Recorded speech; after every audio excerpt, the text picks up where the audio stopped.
Well, the campaign group Make Roads Safe is calling on Western governments to invest in transport infrastructure in the developing world where the vast majority of these road deaths occur. They're being supported by the rock group Dirty Pretty Things. Their guitarist Anthony Rossomando is here with us now.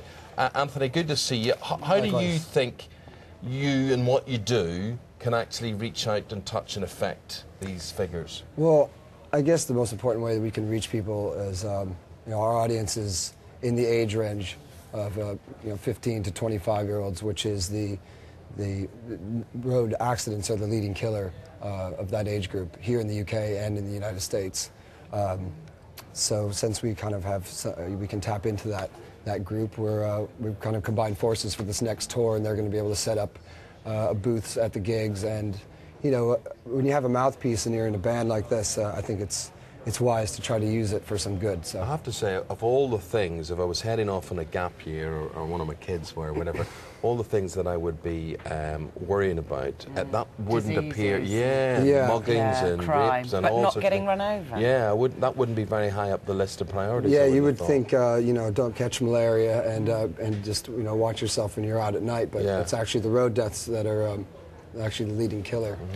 Anthony, I mean, it's one of the things you're saying that governments around the world and in developed countries should be focusing more on road accidents, equally to things like malaria and TB. Yeah, well, that's what the Make Roads Safe campaign is calling on the leaders in the UN and G8 to do.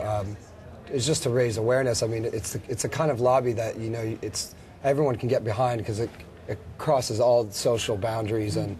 But like in the report, it's obviously something that's become kind of a dead issue with obviously all the strife going on in the world. So, if we can help to kind of make people more aware that this is something that's very serious, and especially in those developing countries. Well, you guys take it very, very seriously because you've played a special gig in London in September with this. Yeah, we did. Make Roads Safe had a bunch of tickets, and they gave away free tickets, and they put up some banners, and it's just kind of a way to people to have it in the back of their minds. I mean, that's the only way to really get into people's heads these days is to actually put it out there.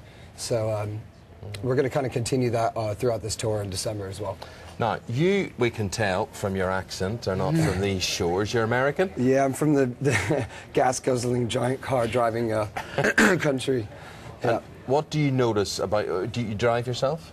I don't drive here in London. I did drive at home, but driving in London seems quite daunting to me. No, you're quite right. And me. And anybody. What do you notice between the differences in America and their approach to road safety and traffic as opposed to here? Well, I know when I was trying to get my license, that was a really big thing. And when you're younger, they're very vocal, I guess, in the schools and things like that. But really, I think maybe it just comes down to personality. Once someone actually gets into their car and turns on the key, they start driving. They get comfortable with that, and then they flip their cell phone on. Do you know what I mean? And it kind of goes from there. And people just, like anything, you get used to something, and then you just kind of ignore these little things that actually make the whole world This has become an entertainment centre inside the cocoon of their car. Well, my ride on the way here, the car driver was just saying how many people he almost hits walking across the street just because they're wearing headphones or they're on the phone. And almost every car we passed on the way here was driven by one person, and you could see they were talking to someone, whether they were holding a unit up to the face or not. But people are distracted, Anthony, getting involved in this campaign is a big thing for the band to do. We had a young lad on Sunrise earlier who's in a wheelchair. He was involved in a crash, admitted he was speeding, he was, going too fast, and his life has been completely changed by it. You must now come across people with stories like that to tell that motivate you. Yeah, well, the reason that we were so keen to kind of join up with the Make Roads Safe campaign is because 3 teenage girls very sadly died coming home from one of our gigs about 3 or 4 months ago. And when we found out and we discovered Make Roads Safe, it kind of came together. Brilliant. And I very fortunately escaped an accident unscathed when I was young as well, just falling asleep at the wheel. And well, it makes it all very relevant. Anthony, good luck with all you do. Thanks for taking time to talk to us today. It's a pleasure. World Bank estimates that if nothing effective is done by 2020, the second biggest unnatural cause of death in developing countries. There's something to think about.